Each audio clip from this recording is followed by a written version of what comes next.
সম্প্রতি শুভেন্দু অধিকারীর পিতা শিশির অধিকারী বলেন, তৃণমূল কংগ্রেসে যোগ দেওয়াটা তার জীবনের বিরাট বড় ভুল ছিল এবং তার জন্য তিনি ক্ষমা প্রার্থী। শিশির অধিকারী বলেন, আমার থেকে বয়স্ক কোনো ব্যক্তি পশ্চিমবঙ্গের রাজনীতিতে এই মুহূর্তে আছে কিনা জানা নেই, তবে সেই আমি আপনাদের সামনে হাত জোর করে ক্ষমা চাইছি। তৃণমূল কংগ্রেসে যাওয়াটা আমাদের ভুল ছিল, সপরিবারে তৃণমূলে যাওয়া আমাদের উচিত হয়নি। আমাদের ভুলের জন্য পশ্চিমবঙ্গের মানুষকে আজ প্রায়শ্চিত্ত করতে হচ্ছে। আমরা যদি সেই সময় সেদিকে চোখ মুখ না ঘোরাতাম তাহলে বাংলার যুবকদের এই দুর্দশা হতো না। আপনাদের কাছে একটাই অনুরোধ, আপনারা তৃণমূলের দিক থেকে মুখ ফিরিয়ে নিন। এর জবাব অবশ্যই দিয়েছেন তৃণমূল কংগ্রেস।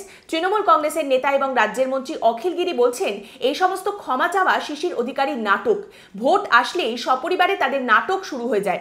এই অধিকারী পরিবার যখন তৃণমূলে ছিল তখন তারা সব রকম সুযোগ সুবিধা নিয়েছে, একাধিক দলীয় পদেও তারা ছিল। এখন সপরিবারে বিজেপিতে গিয়ে বিজেপির গুণগান করছে। সাধারণ মানুষের কাছে ওই পরিবারের বিশ্বাসযোগ্যতা হারিয়েছে।